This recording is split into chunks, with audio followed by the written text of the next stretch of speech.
पत्नी के साथ पति जबरदस्ती अननेचुरल सेक्स करे, इससे चाहे पत्नी की मौत भी क्यों ना हो जाए, पति को कोई सजा नहीं होगी, ऐसा हमारे कानून में दर्ज है। और छत्तीसगढ़ हाई कोर्ट ने सोमवार को एक ऐसे फैसले पर मुहर भी लगा दी। क्या है पूरा मामला? कोर्ट ने क्यों कहा पत्नी से जबरन अप्राकृतिक संबंध बनाना अपराध नहीं, और इस फैसले का क्या इम्पैक्ट पड़ेगा, अगले 5 मिनट में देंगे इन सभी सवालों का जवाब। मगर उससे पहले आप हमारे YouTube चैनल को सब्सक्राइब कीजिए और पेज को फॉलो करिए। तो सबसे पहला सवाल, पत्नी के साथ अप्राकृतिक यौन संबंध और रेप का मामला क्या है? तो आइए जानते हैं। 11 दिसंबर 2017 को बिलासपुर के सरकारी महारानी अस्पताल में एक अधेड़ महिला को भर्ती कराया गया। महिला के प्राइवेट पार्ट्स पर गंभीर चोटें थी, इस वजह से ब्लीडिंग हो रही थी। संदिग्ध मामला देखते हुए बोगघाट थाने की पुलिस बुलाई गई।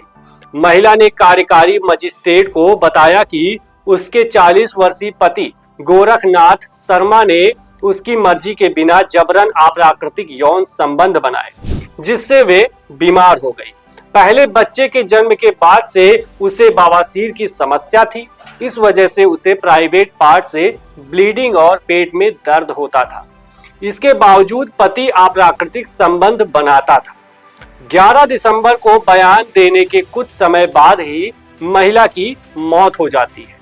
महिला के बयान पर पुलिस ने आरोपी गोरखनाथ के खिलाफ आईपीसी की धारा 304, 376 और 377 के तहत मामला दर्ज कर गिरफ्तार कर लिया है।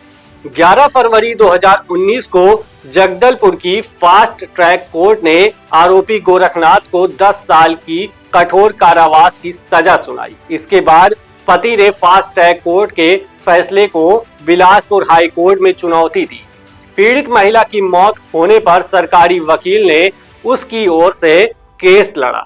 इसके बाद 10 फरवरी 2025 को छत्तीसगढ़ हाई कोर्ट के जस्टिस नरेंद्र कुमार व्यास की सिंगल बेंच ने मामले पर फैसला सुनाते हुए पति को रिहा कर दिया जाता है। दूसरा सवाल, छत्तीसगढ़ हाई कोर्ट ने आरोपी पति को किस आधार पर दोष मुक्त किया? जवाब जानते हैं। जस्टिस नरेंद्र कुमार व्यास ने फैसले में कहा कि अगर पत्नी की उम्र 15 साल से ज्यादा है और पति उसके साथ संबंध बना रहा है तो इसे रेप नहीं कहा जा सकता। अप्राकृतिक संबंध लिए पत्नी की स्वीकृति जरूरी नहीं है, इसीलिए आरोपी पर अपराध नहीं बनता। सुनवाई के दौरान बचाव के पक्ष ने गैर इरादतन हत्या को लेकर सफाई देते हुए कहा कि आरोपी पति के खिलाफ कोई पुख्ता सबूत नहीं मिला। यह पूरा केस सिर्फ महिला के बयान पर आधारित था। इस पर हाई कोर्ट ने कहा कि बिना किसी सबूत के आधार पर नहीं किया जा सकता है कि महिला को सेक्स के दौरान चोटें लगी थी, इसी वजह से उसकी मृत्यु हो गई। जस्टिस व्यास ने धारा 304 और धारा 376 उसके साथ साथ धारा 377 के तहत दोष मुक्त कर दिया गया है। हाईकोर्ट का कहना है कि आईपीसी की धारा 375 के सेक्शन 2 के प्रावधान के मुताबिक पति का अपनी पत्नी के साथ यौन संबंध बनाना बलात्कार नहीं है। अगर पत्नी ने अप्राकृतिक सेक्स भी किया है तो आईपीसी की धारा 377 के तहत इसे अपराध नहीं माना जा सकता। सवाल नंबर 3, किसी महिला के साथ रेप करने पर मौत की सजा, लेकिन पत्नी के साथ रेप करने पर सजा क्यों नहीं? तो आइए जवाब जानते हैं। किसी महिला के साथ रेप करने पर आईपीसी की धारा 375 और 376 के तहत मामला दर्ज किया जाता था। अप्राकृतिक यौन संबंध के लिए धारा 377 थी, लेकिन इस कानूनों में पति पत्नी के संबंधों को अपवाद माना गया है। यानी अगर पति जबरन शारीरिक संबंध बनाता है तो ये रेप की कैटेगरी में नहीं जाएगा। 1 जुलाई 2024 से आईपीसी की जगह लागू हुई है। भारतीय न्याय संहिता भी वैवाहिक बलात्कार को अपराध नहीं माना गया है। साथ ही बीएनएस में आईपीसी की धारा 377 जैसा कोई प्रावधान नहीं है जो अप्राकृतिक यौन संबंध को अपराध घोषित करता है।